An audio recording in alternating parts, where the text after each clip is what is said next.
الحمد لله نحمده ونستعينه ونستغفره ونعوذ بالله من شرور أنفسنا ومن سيئات أعمالنا من يهده الله فلا مضل له ومن يضلل فلا هادي له وأشهد أن لا إله إلا الله وحده لا شريك له وأشهد أن محمدا عبده ورسوله.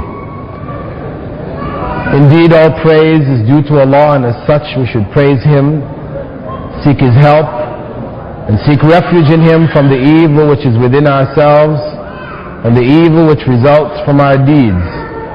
For whomsoever Allah has guided, none can misguide, and whomsoever Allah has allowed to go astray, none can guide. And I bear witness that there is no God worthy of worship but Allah, and that Muhammad sallallahu alayhi wasallam is the last messenger of Allah. The topic of this evening's presentation, as was mentioned, is fasting, a way of life. And this topic, of course, is most appropriate because of the fact that we are in the month of Ramadan, the month of fasting. And by this topic, I intend to share with you some thoughts I had on fasting, which I think we all need to reflect on. I need to reflect on it, and hopefully in our reflection it would produce action inside of ourselves which would later transform our fast into something which was in accordance with what Allah has intended for us from fasting. In saying that, I'm implying that perhaps many of us, if not most of us, are missing out on the essence of fasting. That fasting for us has become a cultural tradition which we do every year. We did in our countries, the countries that we came from. Everybody shares in it. It's a time of festivity, nice foods, etc., etc. But in terms of fasting having an impact, a positive impact on our lives, that we can say when we turn and look at last year's fast and look at ourselves this year and how our fast is going this year, can we turn back and look at it and say, I have grown from last year to this year? There has been a tangible change in my personality, my spirituality, my character. Has there really been a change? These are the questions which I ask myself, and I think that you all need to ask yourselves. Because Prophet Muhammad ﷺ informing us, إِنَّمَا بُعِثْتُ لِأُتَمِّمَ مَكَارِمَ الْأَخْلَاقِ, that I was only sent to perfect for you the highest of character traits, told us in that statement that fasting is intended to change our character. So if we are not experiencing a change, then we are not achieving the actual goals of fasting. There is something missing. Fasting is a yearly ritual, a cultural habit, a traditional practice. These are the terms which are usually used to describe our fasting. So much so that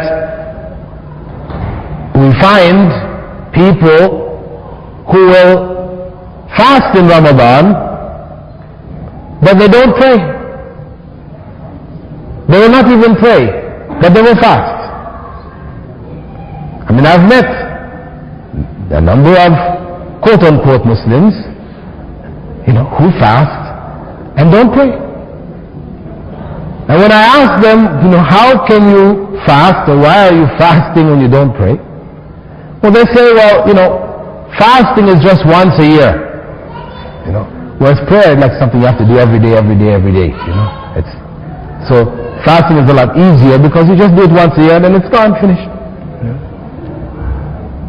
I met myself personally when I first came into Islam back in the 70s, and in Toronto. I grew up in Toronto, and people, who were there, most of them were immigrants like yourselves, who were explaining different things about Islam to me. And I remember one friend of mine, a Moroccan, very nice brother, who was a good practicing Muslim. He told me that, back home in Morocco, many of his friends, he wasn't doing this, but he said many of his friends would break their fast with hashish. They break their fast with hashish. This is the state. He was trying to explain to me this thing of culture and really what Islam is about, and how, to be aware of that. Why? Because, people come into Islam, they're very enthusiastic. Islam should really make a person, and then they meet Muslims from different parts of the Muslim world, and they find them not matching up to the standard, and sometimes it can be very devastating emotionally, psychologically, spiritually, it can be very devastating. So he was trying to prepare me, to be aware of this difference of the cultural practices, so fasting had become that in his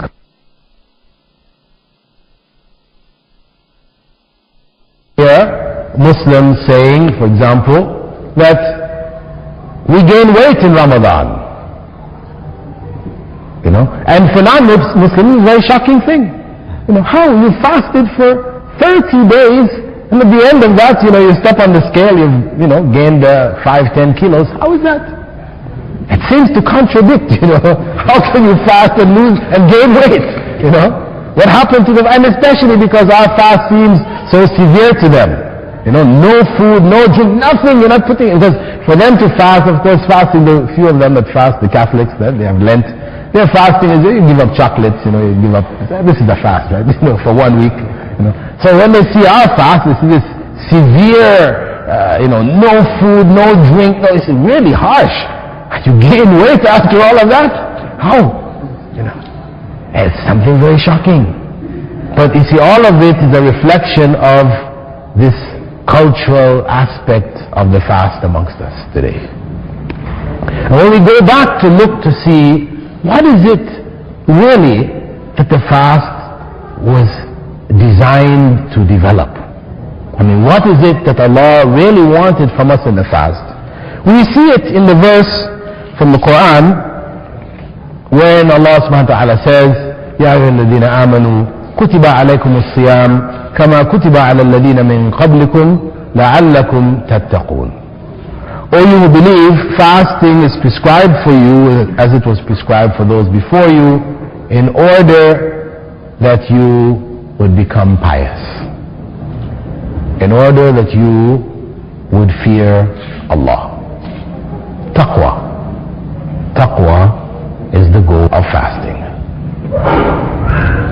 And Allah says there that it was prescribed for us as it was prescribed for those before us, pointing to the concept that fasting is not something unique in Muslim tradition. In Islam, as taught by the final messenger of Allah to humankind, Muhammad sallallahu alaihi wasallam. And if one goes to the scriptures of the Christians and the Jews,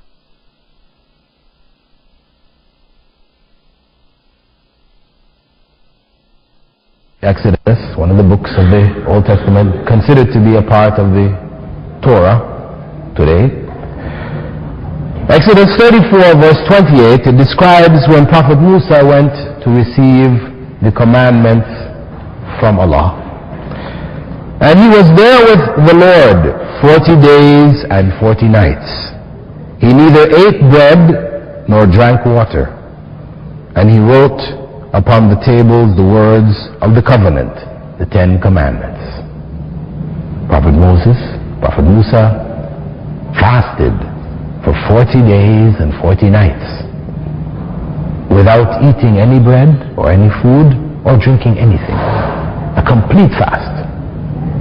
And you can also find in the New Testament, which is the documents or scriptures which are followed by the Christians, in Matthew 4 verse 2, describing Prophet Jesus. And he fasted 40 days and 40 nights, and afterwards he was hungry.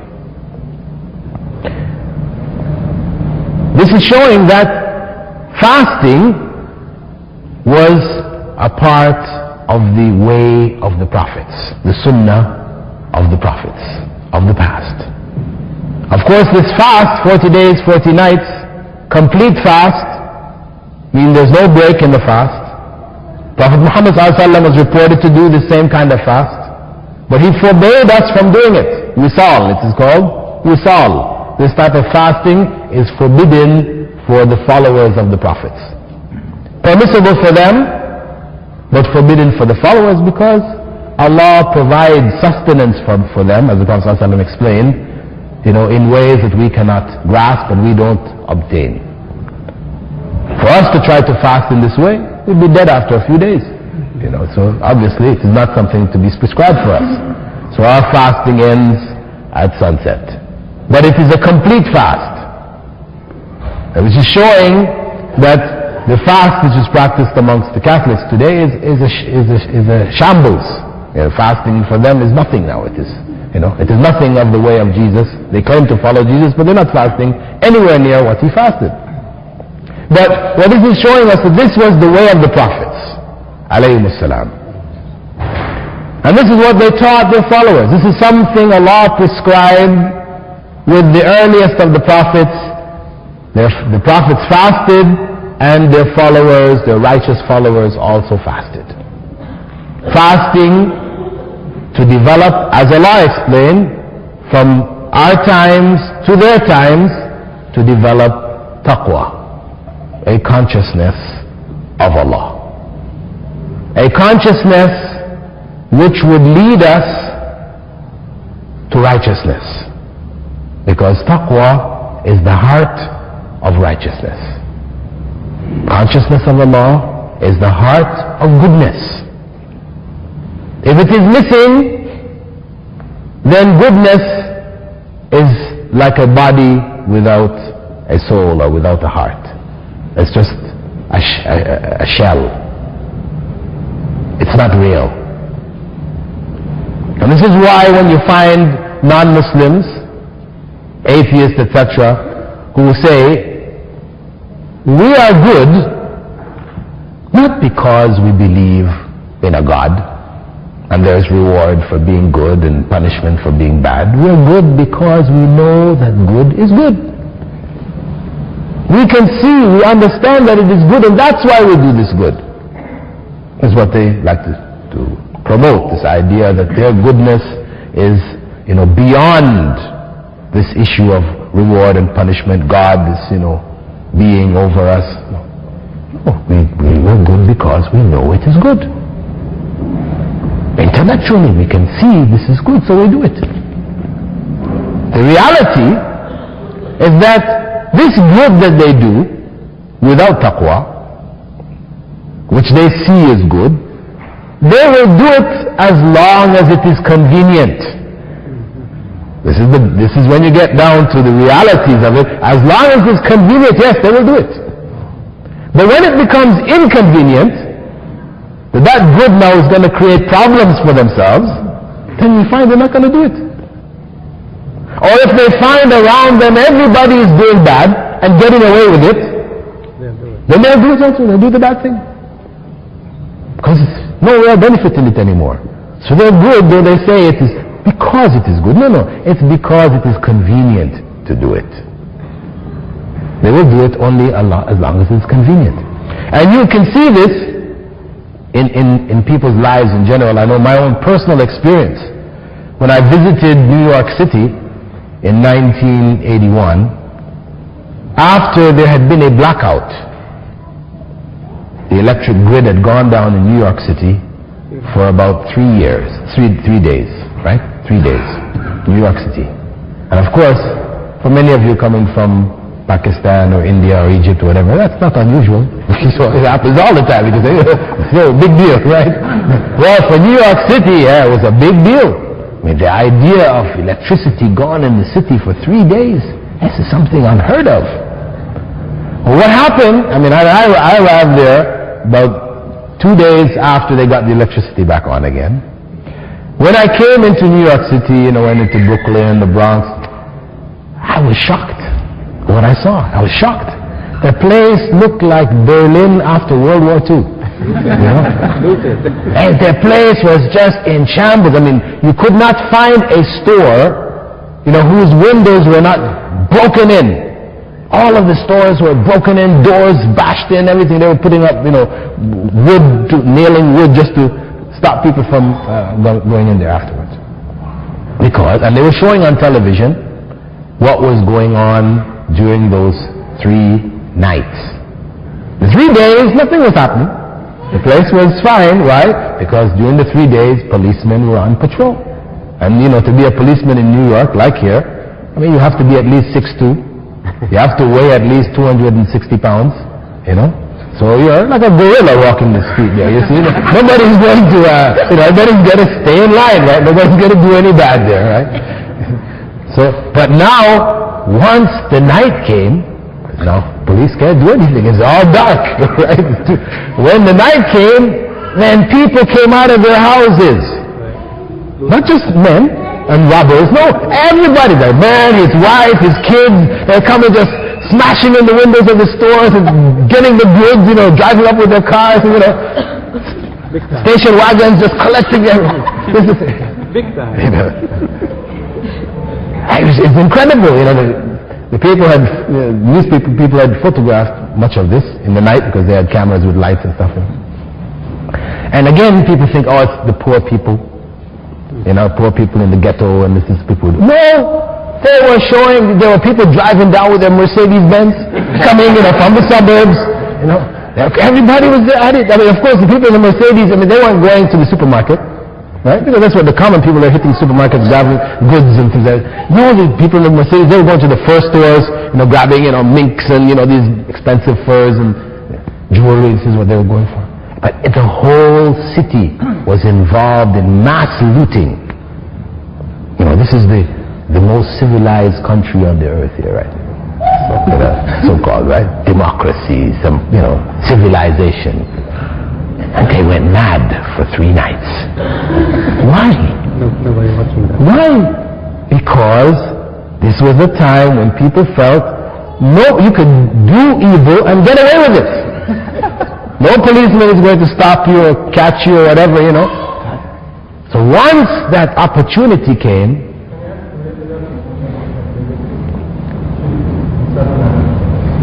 the little girl up there, whoever she belongs to, could please just. Once the opportunity came for people to get away with bad, then there was no point in being good. No point in being good. That's the reality, because this is because there is no fear of God there. No fear of God. And I know personally, when I went to study in Medina University, I spent 6 years there in Medina. And when I first got there, and I used to see these policemen in Medina, right? And in Medina, when the time for prayer comes, they would close up all the stores, and people would have jewelry stores and that, and you see gold and silver, and people just put a piece of cloth over it and go and pray. something, of course, which, you try to do that in any Western city, your store is finished in a minute. You'd see people walking out of the bank with plastic bags filled with money. I mean, you try to do that in New York City or Chicago or Toronto, you get a few steps out of the door and somebody's knocked you down and got your money already, right? And I was shocked to see the policemen there. They looked like Cub Scouts. Not even Boy Scouts, but Cub Scouts. Little guys. Big guns, and the gun, you would see they had paper stuffed in the barrel of the gun to make sure dust didn't come in, right? No bullets in the thing. They would catch something happened, whatever, they have to take away the criminal. The criminal's a big guy. You see like a little boy walking away with him, and he would just go. And the sense of security, that I experienced there, and many, Westerners that I've known who've lived there, expressed that, They felt a sense of security there, which they could never feel in the West. During the Gulf War, same thing. I was involved in those who were given da'wah to the American troops, after the Gulf War for 5.5 months, before they were all processed out of the country. And alhamdulillah, more than 3,000 of them accepted Islam. In Dammam, in the one area where I was. This is documented, not just rumors spreading. I put their names on computer and sent it to the States to help to follow up for them. The point is, many of them had told me that this is what they experienced, because they would come in from maneuvers. They'd come in late at night, 11 o'clock, 12 o'clock at night, 1 o'clock, 2 o'clock, 3 o'clock. They would be walking the streets, and the store stayed open, knowing that so many of these people were there. And they would be walking the streets at 2 o'clock, 3 o'clock in the morning, and they didn't feel, scared. Because there are women among them and men. There's a number of female troops there too. And they expressed to me this sense of security. Normally you go into the middle of a city, any of the big cities in America, past 10 o'clock, 11 o'clock, you walk in the streets by yourself. You'd be walking and, always checking your back all the time. You don't feel, there's no sense of security there. But they experienced it. They said, it's one of the things which caused them to really question, what is it that has made this society this way? So, it is that sense of taqwa, even though, and it's not to say Saudi Arabia was the example, the perfect example of Islam in practice, but Islam is being implemented there more so than in many other places, and it had that effect on the society. And don't think that, that's just the way things are in Arabia and how it was. No. You go and read the stories of the travelers in Arabia in the early days. People used to come for Hajj, and they had to be, gunmen with their caravans to make sure that raiders wouldn't come and catch them and put them into slavery. It was dangerous. It was dangerous. It was like the Wild West there, in times past. But with the changeover, or the establishment of Sharia as the law of the country, applying the law, etc., across the board, and, promotion of Islam in the society, education of the society towards Islam, etc., it had this, major impact, on the society. And again, as I said, it is ultimately, taqwa, which is at the core of it. And when you look, for example, at the prohibition of alcohol, this is something which all of the major societies recognize as harmful. And America, for 13 years, between 1920 and 1933, they prohibited alcohol. The government, prohibition, they instituted law prohibiting the production and the sale of alcohol for 13 years. But it didn't work. It didn't work. Because the fear of God was not behind it. The consciousness of God was not behind it. So, though many people, the masses of the people, were prevented from being able to consume alcohol, a criminal element developed. This is where Al Capone, and the famous gangsters of that era. Al Capone was, he was making like 60-odd million a year from selling illegal alcohol. That was his business. And people, who had money, the upper segments of the society, they would still have access to alcohol. So it didn't work.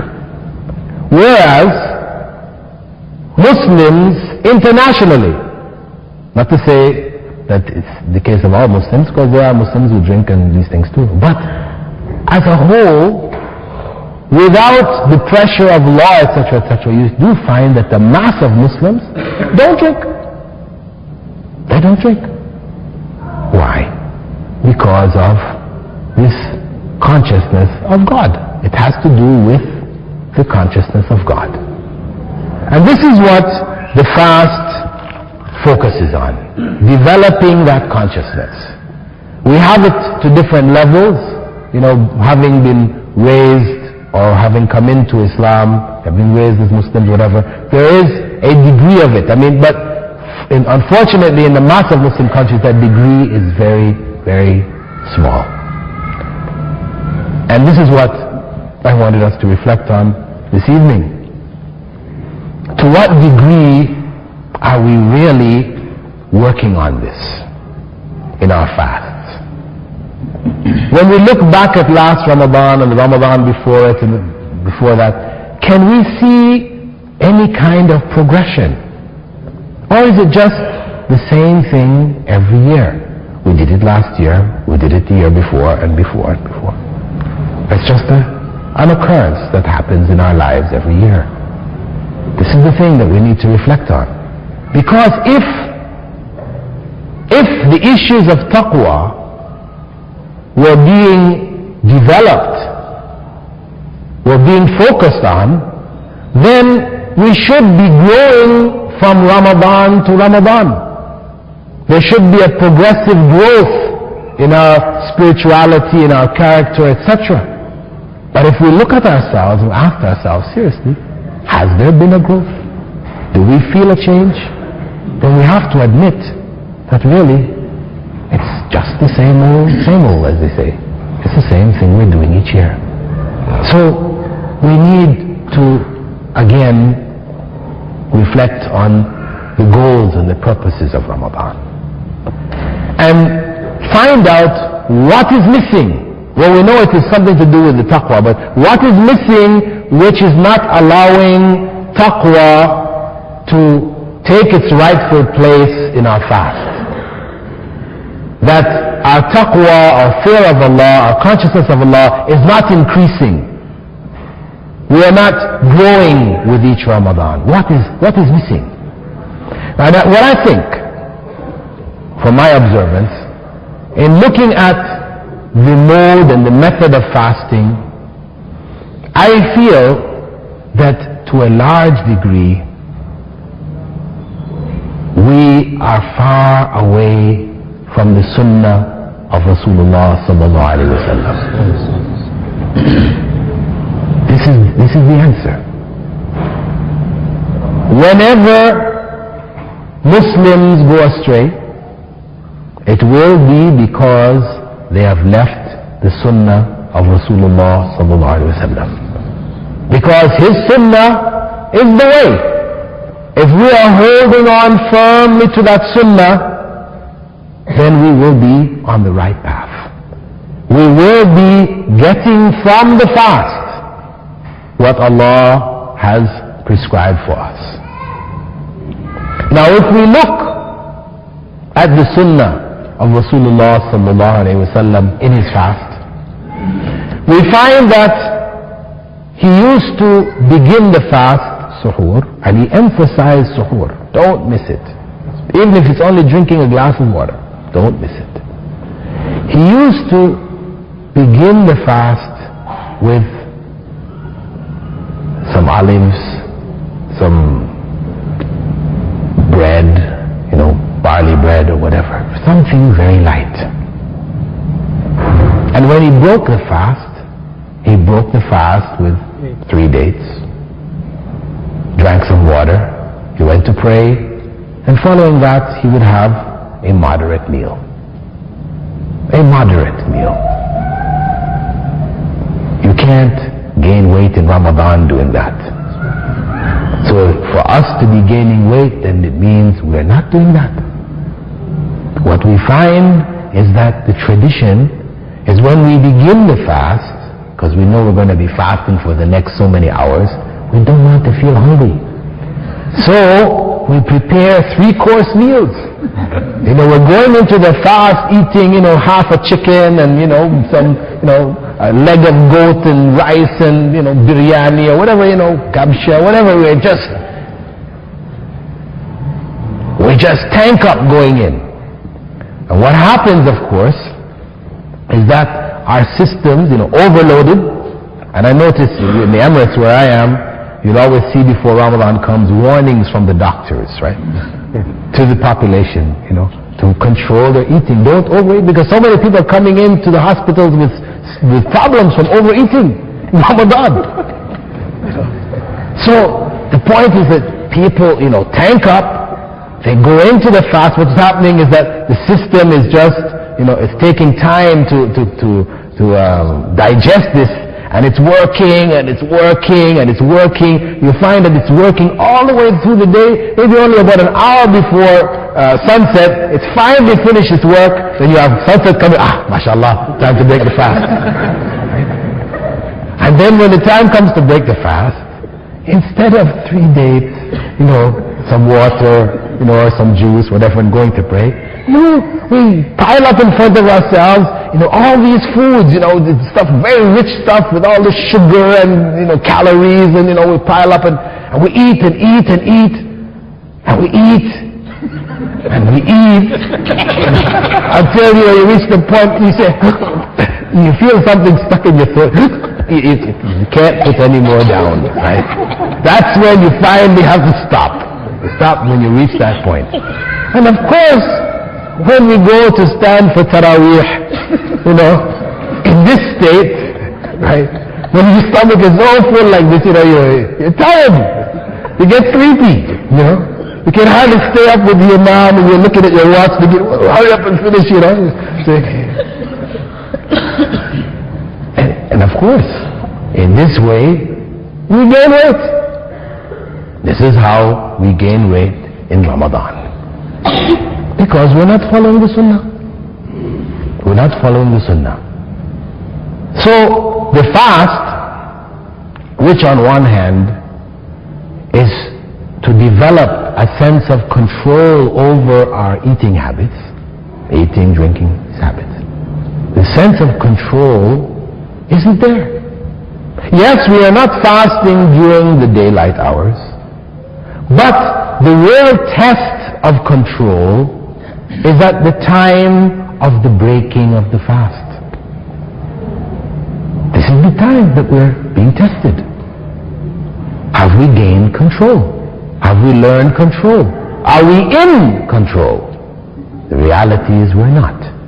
Because as soon as that adhan goes, we just let all the reins loose and we're just going for it. There's no control there. There is no control. And when you consider that Prophet Muhammad ﷺ had said that the believer eats as if he has one stomach and the disbeliever as if he has 7, based on that criteria, if we were to judge the Muslims today in their fasting, their breaking of the fast, we would have to say the Muslims are disbelievers. We're not eating as if we had one stomach. And he said that we should eat a third, drink a third, and leave a third for breathing. Leave a third for breathing, meaning that you never fill your stomach. How many of us can say that we have gone a day without filling our stomachs? Every time we eat to our fill. This is the norm. This is the way that we eat, but this is not from the Sunnah. And the Prophet ﷺ had said that the worst vessel, the worst container that a person can fill is his or her stomach. It's the worst container to fill. And he had identified the stomach as the source of most illnesses. And this is what has medically been shown. Most of the sicknesses and illnesses that people suffer today can be traced back to their eating habits, back to the stomach. And when he spoke of the signs of the last day, he spoke of things to come that would happen amongst Muslims, whether it is that they will drink alcohol calling it by other than its name, take interest and call it a different name. He's talking about different things. In Sahih Bukhari, you find him saying, وَيَظْهَرْ فِيهِ مُسْلِمًا وَيَظْهَرْ فِيهِ مُسْلِمًا. There will appear among them, amongst the Muslim, fatsos, fatties, big fat people. Not people who have glandular problems, who normally, doesn't matter, he eats a little bit, he's still getting fat anyway. Nobody's held to blame for that. But that Muslims would be known to be fat. They would appear amongst the many. Meaning that you go back in time, the early Muslims did that, you will not see that. It was not the norm. It was not the norm. Today it's the norm. And unfortunately, you'll find amongst the religious leaders, the shuyukh and so on, you see that. It's normal. You see the sheikh. Sheikh means big, fat guy. This comes to give you. This is the norm. But this was not the way. This was not the way of the Muslims. The early Muslims is not known. Because this overeating is indicative of something. It's indicative of a lifestyle which is not in keeping with the Sunnah. The way of the Prophet Muhammad ﷺ, where we eat enough to keep your back straight, as you would say. What will keep your back straight? You're not bent over from hunger. This was the way. By maintaining this light meal coming into the fast, moderate meal coming out of the fast, a person then experiences hunger. Meaning that in each day of fasting, he or she will feel hungry. Unfortunately today for us, we don't want to feel hungry. And this is why we're eating so much. You don't want to feel hunger. And I remember that, people used to tell me when I first came into Islam, first, year of fasting, they'd ask, how's the fast going, new Muslim, how's the fast going? Difficult, there's hunger, I'm not really used to it. They say, we don't feel hungry, it's because you're a new Muslim. Eventually, you'll learn. We Muslims, we don't feel hungry right in Ramadan.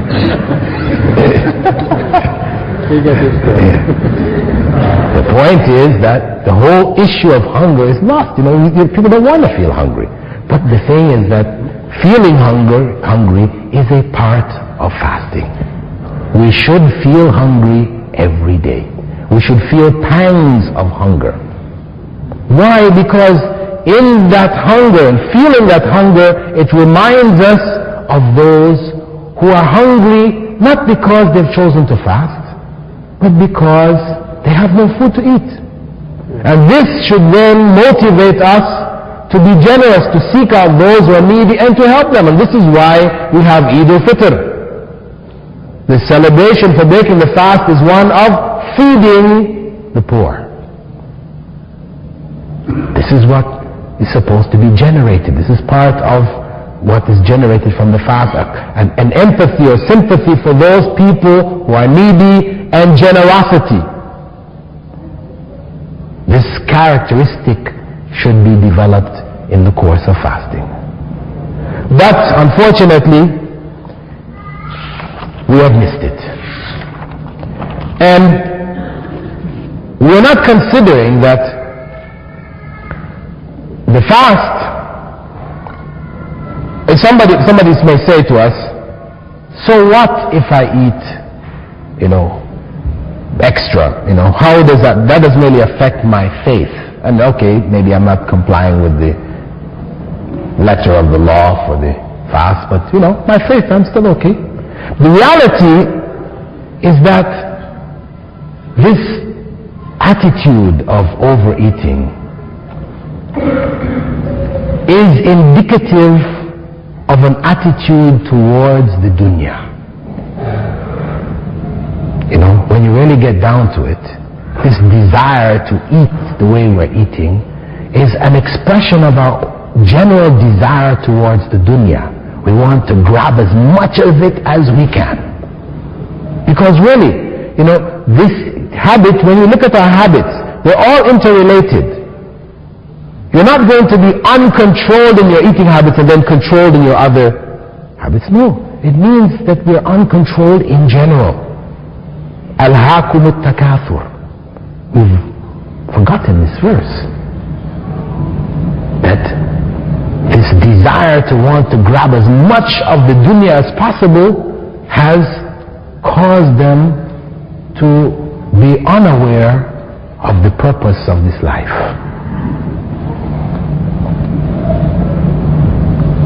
That this is what is happening in our lives. That our love for the dunya, our desire to want to get as much of the dunya as possible, this is overwhelming our lives. And naturally, how can one be spiritual in the midst of all that? Where's the role of spirituality in that? Spirituality only develops what is called zuhud. Zuhud is abstinence, control, taking from the dunya what we need, not trying to get all of it. But this is what has happened to Muslims. And so Muslims will suffer in different parts of the world, whether it's in Chechnya, or it's in Bosnia, or it's in Burma, or in Kashmir, or Somalia, or whatever. Wherever Muslims suffer, we don't find the rest of the Muslim world rising to their aid. Sacrificing, putting aside the dunya and coming to their aid to fight alongside them in defense of Muslim lives and Muslim property. Jihad is lost amongst us. The only jihad we heard was when Saddam, when the Americans were coming for Saddam, all of a sudden he was talking about jihad. It's a joke. In the Muslim world, jihad is seen as a political statement that leaders will say to promote their cause. It doesn't have the meaning that it had in the times past, when Muslims were practicing and the ummah was strong. So we have to look at this fast, and its implications, because when we speak of taqwa, when we speak of generosity, control, moderation, this is not something unique to Ramadan. This is something which should be throughout our lives. This is why I entitled this presentation, Fasting, a Way of Life. And we can see that from Prophet Muhammad's instructions to us after Ramadan to fast 6 days of Shawwal, that it has the reward along with Ramadan as fasting the whole year. He used to fast Mondays and Thursdays, 3 days of the lunar month, 13th, 14th, 15th. Certain days in the year, Arafah, Ashura, etc. Throughout the year, there are different days he fasted also. So that encouragement is fasting continues throughout the year. Reminding us that fasting, as I said, is a way of life.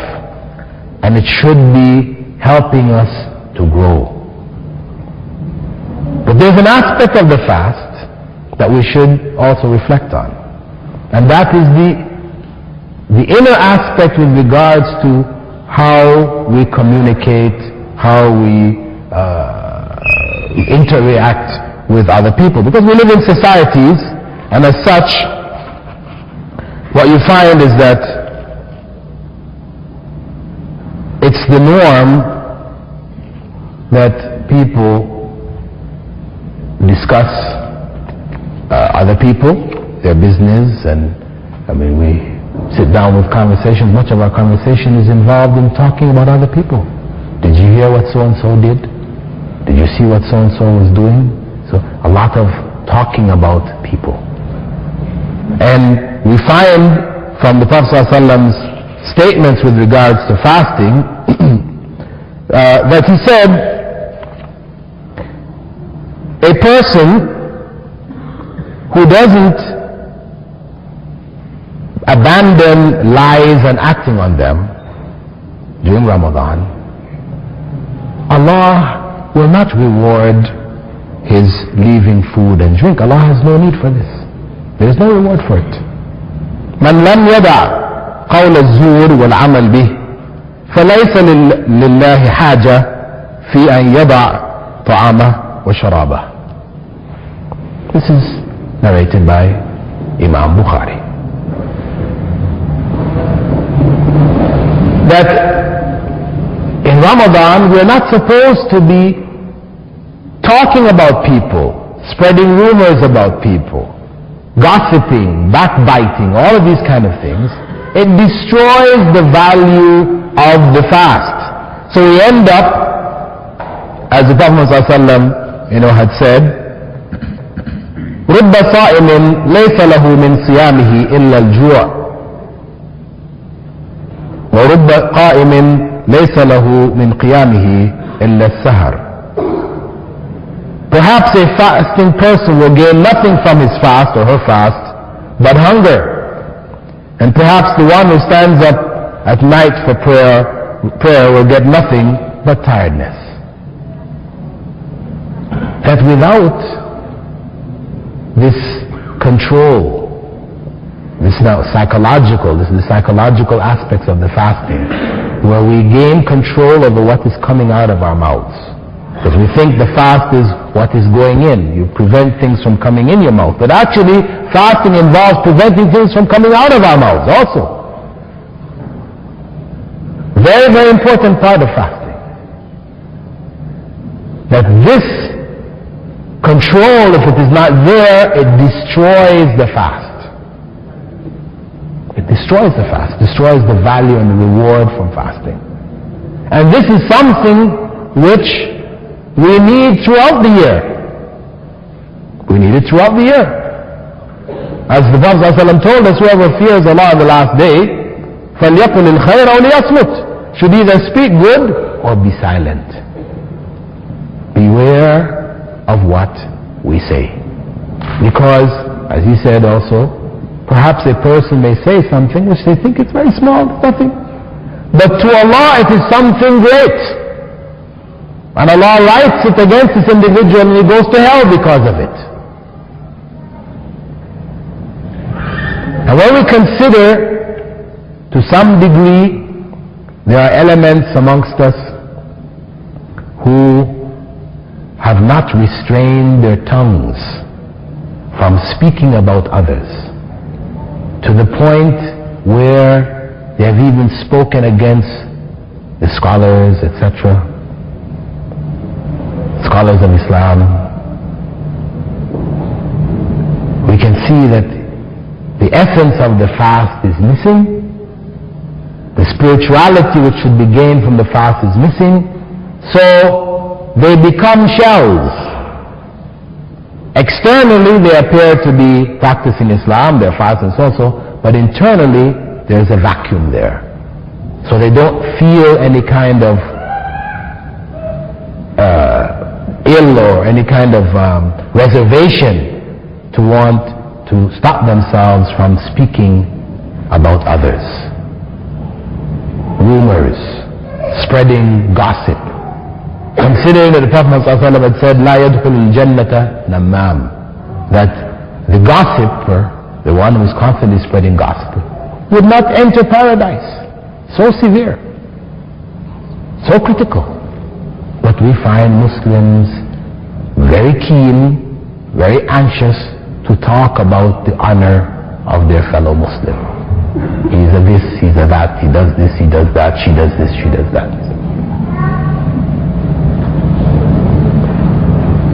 By the fast being destroyed, our whole lives are being destroyed. Taqwa is missing. We're not gaining it.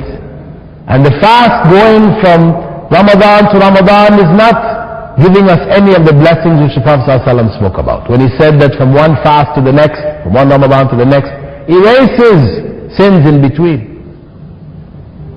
The kind of fast that we're doing erases no sin. The Prophet ﷺ said when Ramadan comes, the doors of paradise are open. That meaning a chance to do good deeds which will take us to paradise is there. Allah has given us this chance. But we pass Ramadan through, we have not taken anything from it. We don't take that opportunity. So much so that we have amongst us today the phenomena of what they call the Ramadan Muslim. 11 months of the year, in practice, he's a kafir. He's not praying, he's not anything. But Ramadan comes, you see him in the masjid. You only see him in the masjid in Ramadan. Praying, fasting, everything. The Ramadan Muslim. And I remember being introduced to another concept which was called Jum'at al-Wida'. Jum'at al-Wida'. What is Jum'at al-Wida'? I'd never heard about it before. This sister from Pakistan told me about it. She said, Jum'at al-Wida', because I said I knew of Hajj, Hijjat al-Wida', the farewell pilgrimage of the Prophet ﷺ. We have Tawaf al-Wida', the farewell Tawaf when you were making Hajj or Umrah before you leave Mecca. But Jum'at al-Wida', she said, well, this Jum'at al-Wida', as she had been told, was the last Jum'ah in Ramadan. That if you catch that last Jum'ah in Ramadan, it makes up for the whole year of prayers. It's another one. Of course, I had to tell her, of course, there's no such thing. Prophet Muhammad ﷺ never spoke of such a thing. No Jum'at al-Wida'. The last Friday of Jummah is like any Friday in Jummah. Last Friday of Ramadan is like any Friday. It has no special blessings in that sense. And of course, for those who aren't caught up in Jum'at al-Wida', for them, there is Laylatul Qadr. Okay, we have Laylatul Qadr. Right? It's worth 1,000 months of worship. But this is true. This is true. This is fact. This is in the Quran. Laylatul Qadri khayrun min alfi shahr. And they took out their calculators, hit the calculators, 83.3 years of worship if you catch Laylatul Qadr. So maybe they don't pray through Ramadan, they just wait for the 27th. They say, this is the night, I will stay up all night in prayer to catch this Laylatul Qadr here. For the life. But of course, we don't know what night Laylatul Qadr is. Prophet ﷺ informed us. You can seek it in the last 10. It's not precise. We don't know. It varies from year to year, can vary from year to year. And even you think you are on that night, the 27th, but maybe you started your fast a day early or a day late. And it's not the night you thought. So, it's not precise that one night you can catch it. And in any case, if we've not been praying all year long, what kind of prayer are we going to make that night? What kind of prayer can we make that night? This is the mistaken cultural understanding now of Ramadan for us. And so we go from Ramadan to Ramadan, no difference. It hasn't purified us. It hasn't removed any sins. It hasn't increased our faith. We just gain weight. That's all. From one Ramadan to the next, we gain weight. So, I think we need to stop for a minute. We're still in the beginnings of Ramadan. We need to stop for a minute and question ourselves. If this is the fact, if what I've been saying is the reality, we're all living it, then we need to stop here and say, hey, let me not make the rest of Ramadan the way it's been. Let me change it. Because we can change. We're not locked as robots into a particular program where we can't change. We cannot, do it in another way. Alhamdulillah, we have free will. We know what is right. We've been reminded of what is right. Then we can do it. So I would hope, inshallah, that all of you and myself would make a new step, starting tomorrow for the rest of this month of fasting, that we would try to change and go back to the Sunnah, to do it in the way of the Prophet Muhammad sallallahu alaihi wasallam. And this month, because when we look at why it is that Allah chose this month for fasting, we find Allah tells us in the Quran, شهر رمضان الذي أنزل فيه القرآن هدى للناس وبينات من الهدى, that this is the month in which the Quran was revealed. Clear guidance for people.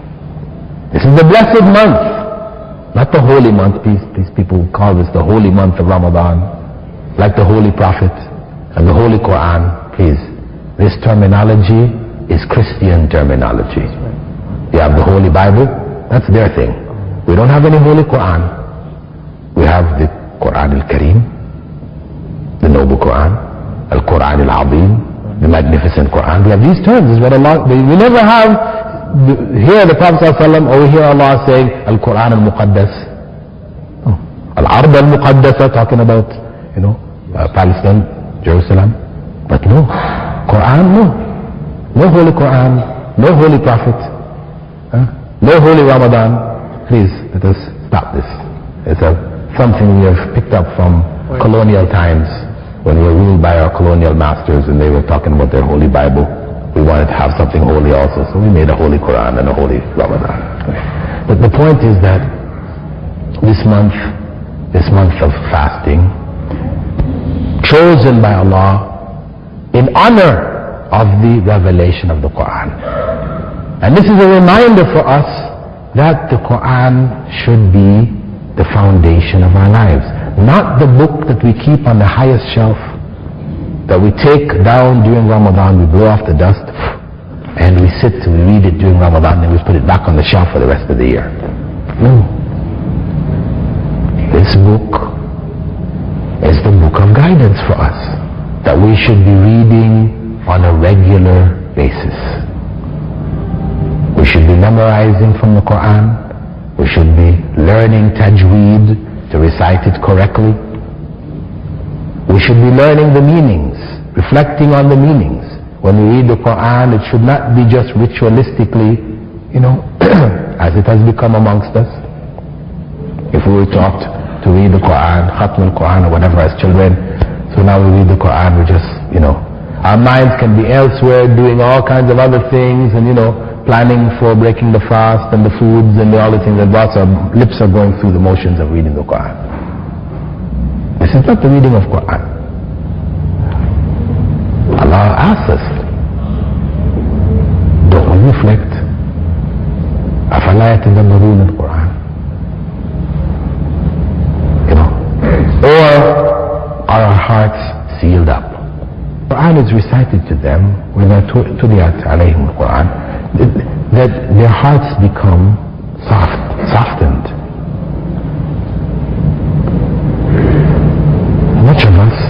Many of us, we have lost this. There is no softness to our hearts.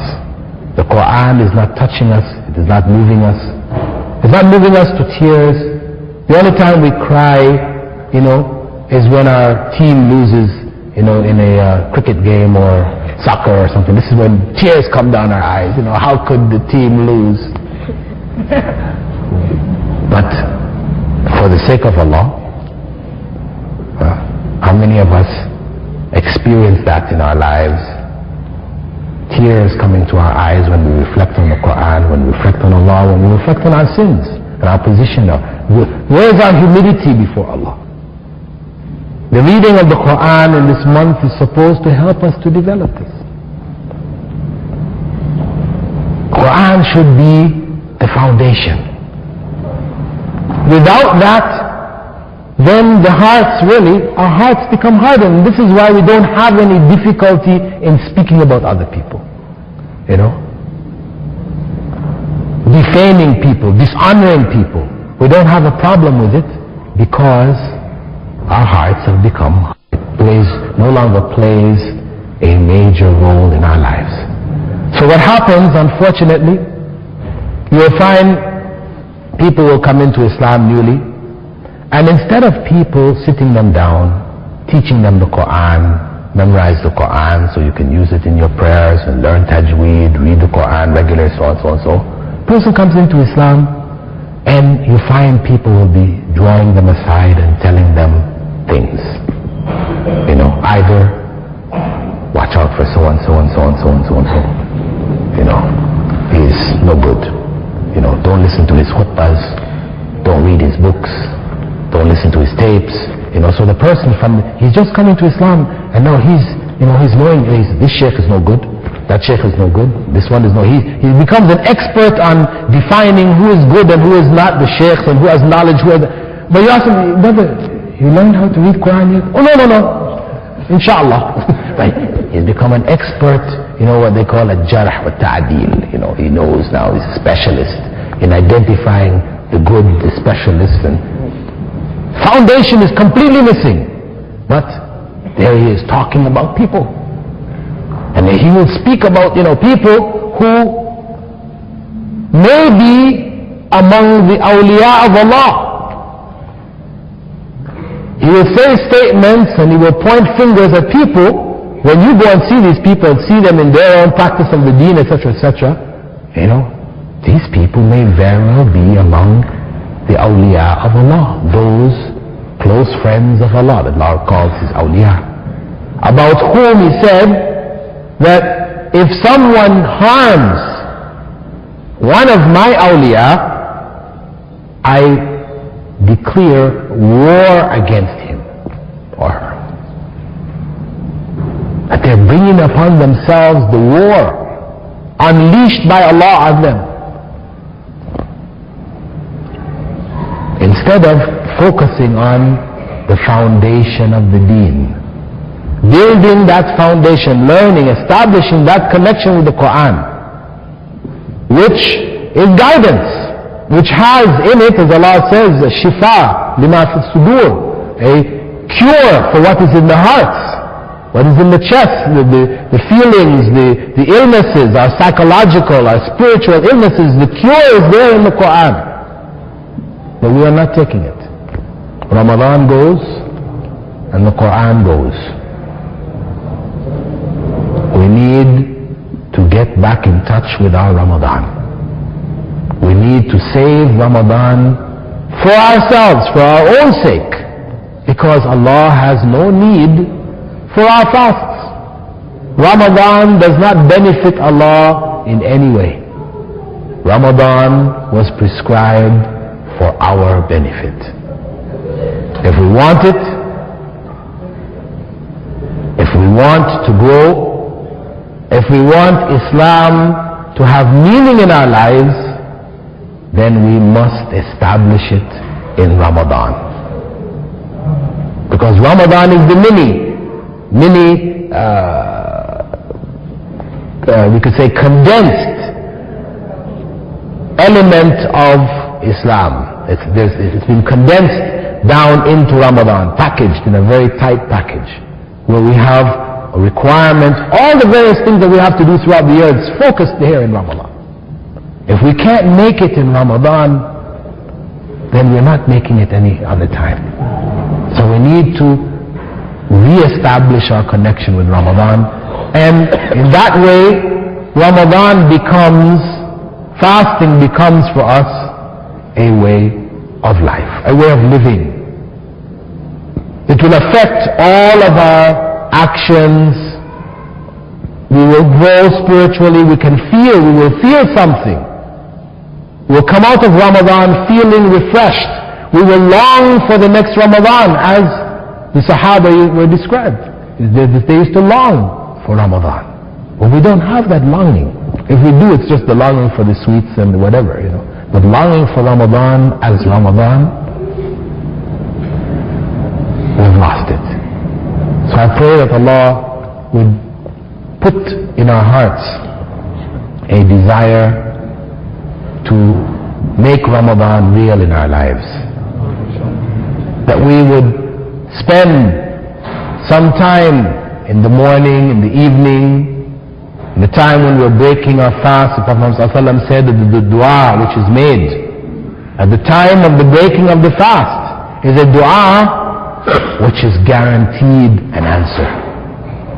Most of us, we don't break the fast again, it's just eat. We've lost no dua, nothing. And if we manage to get out, Allahumma laka sumtu, or the more accurate one, ذهب الظما وابتلت الأروق, we manage to get this dua out, that's it, we're eating.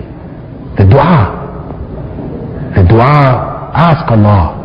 I hope and I pray that Allah will give us the tawfiq to ask, use these opportunities for special blessings from Allah in Ramadan, to transform our Ramadan into a religious duty with consequence in our lives, which would make us better human beings, better Muslims, and deserving of Allah's mercy, and deserving ultimately of paradise.